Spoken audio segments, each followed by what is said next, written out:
The 2025 North Carolina Annual SkillsUSA State Conference is April 9th through the 11th in Greensboro. On Thursday the 10th, more than 100 high school students will compete in the state masonry competition for the opportunity to represent North Carolina at the June national competition in Atlanta. North Carolina has a proud tradition of success in national masonry championships and has won more national masonry medals than any other state in the Union. The North Carolina Masonry Contractors Association prepared this video briefing as an introduction to this year's state competition project and to explain judging criteria and provide tips for successfully participating in the contest. Here are your hosts for the briefing: competition veterans and journeyman masons Brennan, Huntley, and Kale, Hallman. Hey guys, welcome to the 2025 SkillsUSA Masonry Competition briefing video. My name is Kale Hallman. I'm here with my friend Brennan, Huntley. And this is the project we built together for you guys that you're going to see on April the 10th. Please be gentle with Brennan and I. Though we tried our hardest, there may be a few additions to add to this thing. But we're going to give you guys a few tips and tricks today that we learned through building the video. And then we're also going to show you exactly where we'll be judging each particular spot on the wall. So come along with us as we show you exactly how we're going to judge. Before we judge, as you finish the competition, there's a few things we need you guys to do for us. Number one, please leave your station number on top of the wall along with your 4-foot level and your measuring device of choice, whether it be a ruler or a tape measure. Either one will work, but we will measure with the one you leave on the wall for us. Okay, the first category we're going to check is plumb. Plumb's super important, and there's 5 locations on this specific project we're going to look at. We're going to use a step gauge that goes down to 1/16 of an inch. We're going to look for the largest possible spot to insert this and add that many points to your project.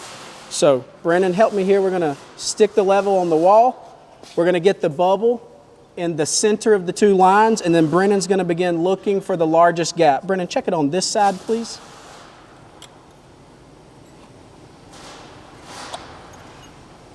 I don't see nowhere that this 16th of gauge will go in. I knew we were pretty good, so 0 off on that side. Let's go to the next one. Right here on this corner, Brennan, I'll get on this side, you come here. The bubble's in the middle, so Brennan, try to find the largest gap possible. I'm having to force that in. There's none right there either. There's 0 here. Brennan, I did not know we were this good. So now we're going to the inside corner. Your roll lock must be accomplished. For every roll lock brick that's not in place where we plumb at, you will have a 30-point addition. There's 1 sliding in there. 1 here. So we have 1 point off at this location. On to our 4th spot. Bad news, Brennan, I laid here.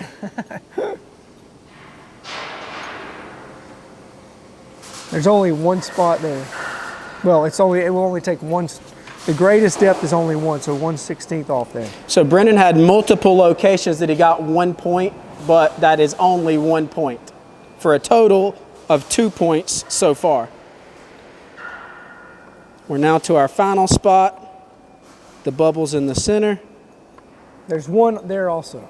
We have 1 point here as well. So that's a total of 3 points added to this project score for plumb.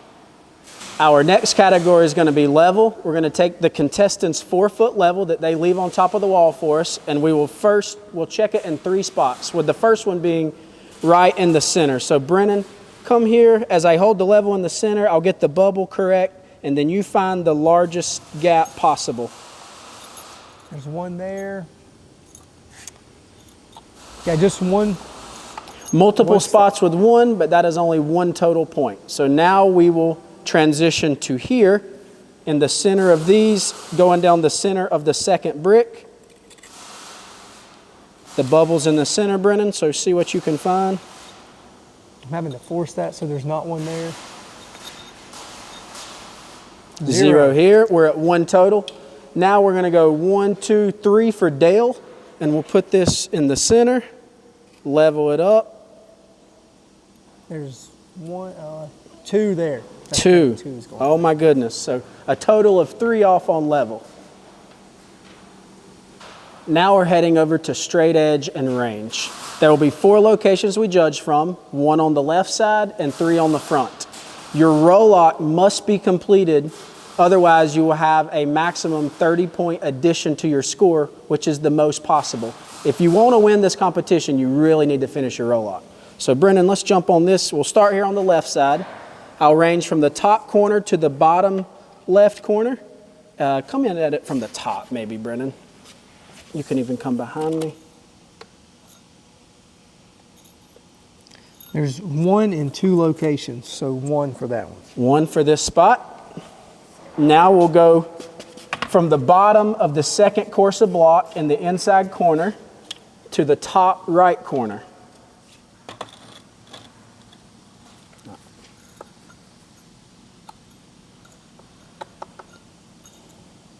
Just 1 right there. Oh man, I think I laid that brick. Now we'll judge it straight edge on the top.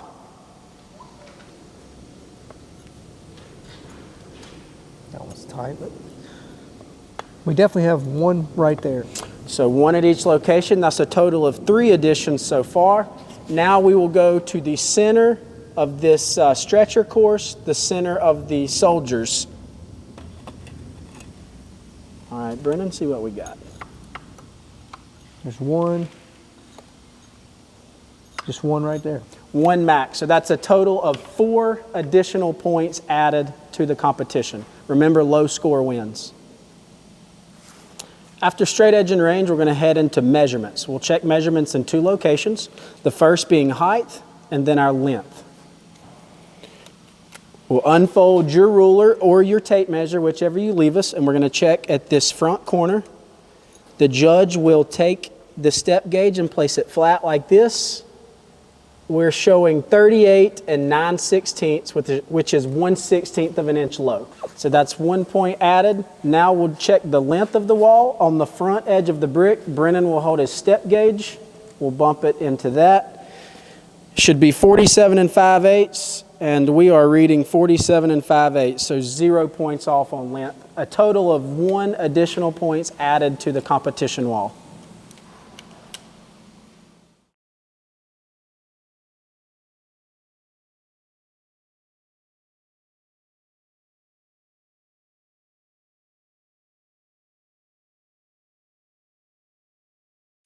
Okay guys, now that we've finished measurements, we're going to head into full and uniform joints. For full and uniform joints, we're looking for full mortar spreading and full buttering of the brick for each different type of brick or block laid. This will be judged during the actual laying portion of the wall. We have pictures to show you what we expect out of a full row lock, a full header brick, a full soldier, and a full stretcher. We also have pictures to show the bed joints being spread properly. If you want 0 additions to your wall in this category, spread it full, butter it full, and lay it full. During the laying portion of the contest, to check for full joints, we'll have a judge walking around 3 separate times at different time intervals, and he will be observing. Once the 3 hours are up, the same judge will go back and look for voids in your finished wall. You'll have anywhere from 1/16 up to 1 inch void will be 1 point. Once it exceeds a 1 inch void and goes to 1.5 or 2 inches, that will be a 2nd point added. So on and so forth for every 1 inch. That will be 1 additional point added to a void. Again, just keep your joints full and you'll have no additions to your project wall. The same judge will also be looking for uniformity in joints. How well are your row locks spaced? Do the joints all have the same thickness? How well do your row lock line up with the header, line up with the soldier, and line up with the joint below here? How well are your brick aligned over the block, etc.? This is what we'll be looking for in full and uniform joints.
So Brennan, let's check this wall together. If you'll have a look.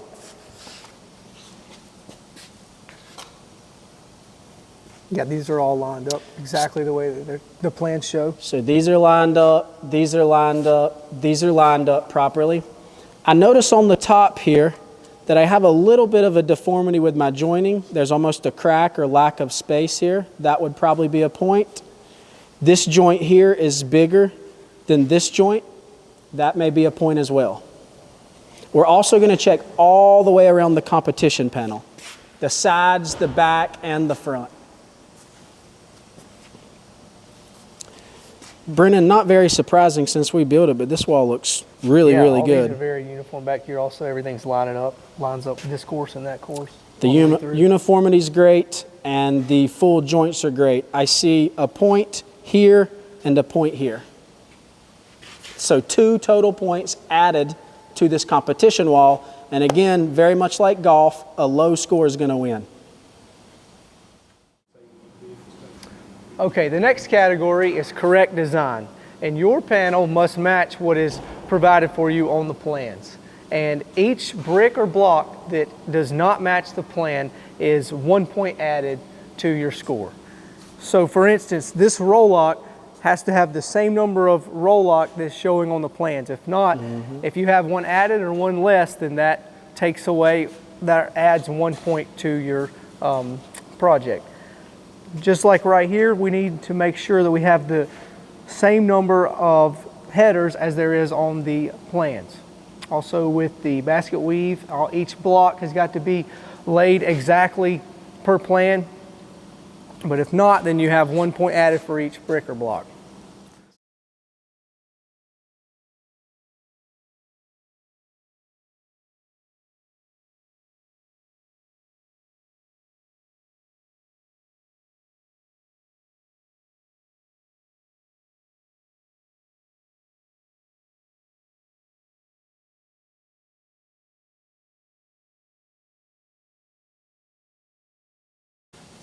We're getting down to the nitty-gritty, where the top 5 separate themselves from everyone else, where the true journeyman, the skilled craftsmen, begin to show their abilities. This is tooling and neatness. Tooling and neatness will be judged by a team of judges after the 3-hour limit is up. For tooling and neatness, we're looking for perfectly struck joints and no chip brick or chip block, etc. For the appearance of your wall in tooling and neatness, you are not allowed to use oil, water, burlap sacks, etc. Only a brush, right? So Brennan, let's go around this project wall. For tooling and neatness, we will check the entire wall, both sides, ends, back, and front for this. We're gonna check every single joint, brick, and block. What the judges will most likely do is they'll do an initial pass and find the best looking wall and use that as their benchmark to judge everyone else down to. Along with tooling and neatness, we also want your project around it to look nice and neat as well. This will help you. Take your trowel, brush, etc., and push everything under the mortar pan. We want the wall to look like it just kind of was planted there organically. So Brennan, what are you noticing here? I would say most of the front looks very good. Everything was pulled, brushed, and pulled again just to give it that extra. I noticed a little bit of dip here. It looks like this one was jointed a little wet here on these top 2. I noticed some streakiness here, a little bit too wet when it was jointed. We'll also be looking for the inside corners. This one here these 2 joints needed to be struck again. We've got some smear here on the front of these brick. There's also a crack, there's also a crack right there above that brick that could have been pulled again. It's a crack above the brick. I noticed some smear here. As we look at the top, I noticed a joint that's not entirely full here on the top where it needed to be jointed again. Right here, there's a joint that's missing a little bit of mortar. Mortar could have been added and pulled again. Joints on the back are a little rough. And another thing, Kale, I would say some of these corners were kind of pulled out with the joiner to make sure that your corners are very full. Yes, make sure each of your corners are very full. That could be a spot you lose points as well. Also in the competition, we will have square end block, solid end, and we want these full and tooled as well.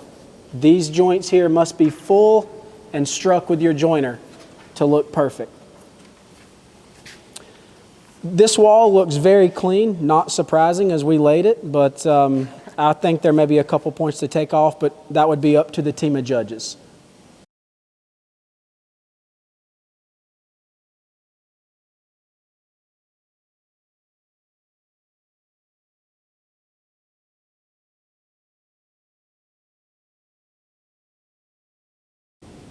Okay, now we move on to the category of production. And production is extremely important because if we do not finish the jobs that we are working on, then we do not get paid for it. So the same thing is true here, is that we must strive to finish our project. And the way that this will be measured is if any block or brick that are missing, then the judges will add a point for that missing brick or block up to a max of 30 points. So it is very important that we finish our product so that we do not have those points added to our product. You have 3 hours to produce this project from start to finish. We're now to our final category of safety. Safety is going to be judged during the whole entire 3-hour contest portion of laying. We'll have a team of judges who consistently walk around and look for any safety violations. Let me show you exactly what they're looking for, okay? Number one, safety glasses. They must be worn at all times. For the entire 3-hour period of laying, you must wear your safety glasses. Now, during the portion of the contest, if you have sweat and need to wipe your brow, that will not be a deduction. If you get something on your safety glasses and need to wipe them off, this is not a deduction. But if you put them back on your hat, which you're not allowed to wear hats, but if you put them on your head or on your shirt or simply toss them on the ground and did not put them back on your head or your eyes, that will be considered a point deduction, right? Also, we're looking for tripping hazards. Your tools that you are not currently using should be stored either in your pocket, I like my rule in my pocket, or it should be left back on the block. Here I have my tools. I'll be using my trowel, but all my other tools are to be stored. If at any point in time you used your level to check a corner and then just kind of set it back down, this is considered a tripping hazard. That will be a safety addition, a safety violation which results in an addition to your score, right? Or if the level's laying here, this is considered a safety violation. When you finish with a tool that you're not going to continuously be using, you should store it back in the block, nice and safe. Same thing with your ruler. If you check your measurements and then simply kind of toss the rule down, this is deemed a safety hazard. That will be an addition to your total score. Remember, safety is going to be continuously judged for the entire portion of the laying. Also considered within safety are smartwatches, cell phones, Bluetooth earpieces. All of these are considered a safety violation because they distract you from what's going on around you. That will be an addition to your total score. We also are looking for hard sole boots, right? Shoes and open-toed shoes will not be allowed and will be an addition to your safety violation. So guys, to be perfectly clear, electronic devices such as cell phones, earbuds, smartwatches, etc. are strictly prohibited. We do not want to see any of these during the contest portion of laying. We will have a clock that you can look up and see that will show you exactly how much time you have left as you're laying. Also, you must be wearing SkillsUSA apparel, shirt, pants, and be looking proper, shirt tucked in, nice and neat. These are all parts of safety. Well, here we are, guys. We've gone through the judging portion. We've shown you some tips and tricks, some pointers. We've shown you exactly what we expect from production and safety. Now it's up to you guys to compete. On April the 10th, the best man or woman is going to walk away as the top craftsman in the high school level from SkillsUSA Masonry. I hope you guys do a little better than Brennan and I did, although it was great. We've been laying brick for 14 plus years. I think you guys can do a little better than we did. The winner of this competition is going to represent North Carolina at SkillsUSA in Atlanta in June. So whatever it takes to be that person and win this competition on April the 10th, you need to wake up early, go to school early and practice, stay after school and practice, join a masonry company and work on their job sites during the week, whatever's needed to get good at this wall. Best of luck to all of you guys and gals that'll be competing. We'll see you on the 10th. Your high school masonry class and your participation in masonry competitions provide you an important head start on your way to a successful and rewarding career in the construction industry. Jobs that pay well and provide hardworking and motivated young people with virtually unlimited opportunities for advancement. Loads of masonry industry representatives always attend and volunteer at the SkillsUSA Masonry Competition. Take a moment to introduce yourself. Ask questions, make contacts. Opportunity is knocking in Greensboro. The masonry industry wants to meet you.